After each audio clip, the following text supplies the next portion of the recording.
Assalamualaikum warahmatullahi wabarakatuh.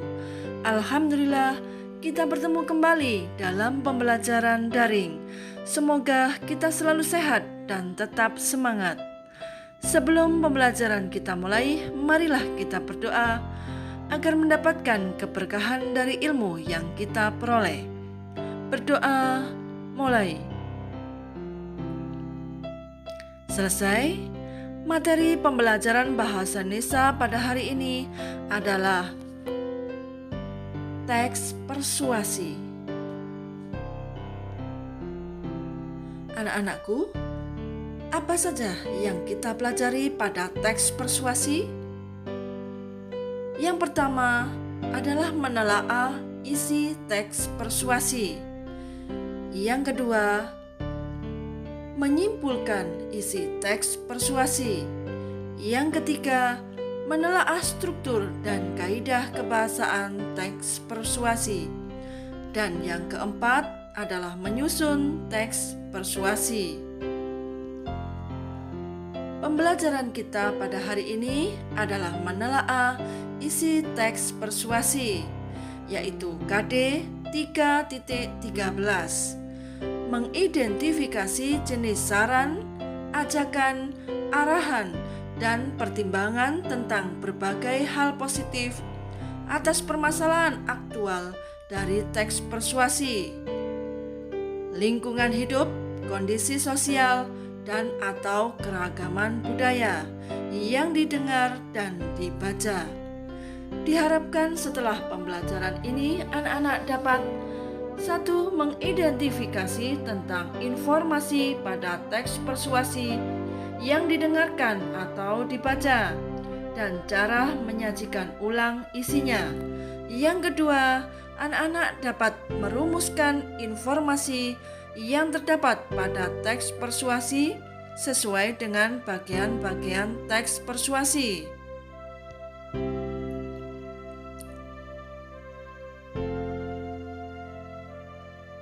Pada menelaah isi teks persuasi, apa saja yang kita pelajari?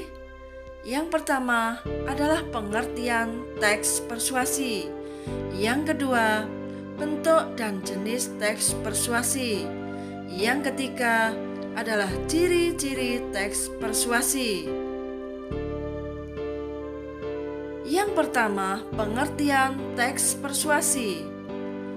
Apa anak-anakku pengertiannya?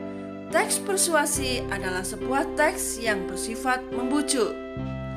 Teks persuasi memiliki tujuan untuk meyakinkan pembaca bahwa ide, gagasan, atau pendapat dalam tulisan itu benar terbukti sehingga pembaca melakukan apa yang menjadi ajakan dari tulisan tersebut. Bentuk teks persuasi. Yang pertama, bentuk pidato. Misalnya, propaganda, kampanye lisan, seperti penjual jajanan di tempat-tempat terbuka. 2. Bentuk tulisan. Misalnya, iklan dan selebaran. Yang ketiga, bentuk elektronik. Misalnya, iklan di televisi, bioskop, dan internet. Jenis-jenis teks persuasi. Yang pertama adalah persuasi politik. Sesuai dengan namanya, persuasi politik dipakai dalam bidang politik oleh orang-orang yang berkecimpung dalam bidang politik dan kenegaraan. Yang kedua, persuasi pendidikan. Dipakai oleh orang-orang yang berkecimpung dalam bidang pendidikan dan digunakan untuk mencapai tujuan-tujuan pendidikan. Yang ketiga, persuasi advertensi. Persuasi ini digunakan dalam iklan, terutama dimanfaatkan dalam dunia usaha untuk memperkenalkan suatu barang atau bentuk jasa tertentu.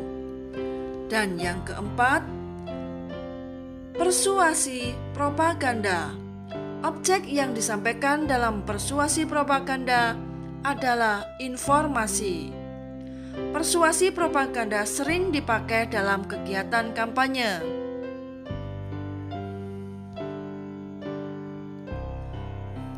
Anak-anakku, sekarang ciri-ciri teks persuasi. Apa saja? Yang pertama, meyakinkan seseorang atau pembaca. Yang kedua, berusaha membuat pembaca melakukan sesuatu. Dan yang ketiga, menyertai data atau fakta. Yang keempat, terdapat unsur ajakan, bujukan, atau himbauan. Dan yang kelima, menghindari konflik untuk membangun kepercayaan. Nah, anak-anakku, demikian penjelasan materi tentang menelaah isi teks persuasi. Mudah-mudahan anak-anak memahami dengan baik dan semoga bermanfaat.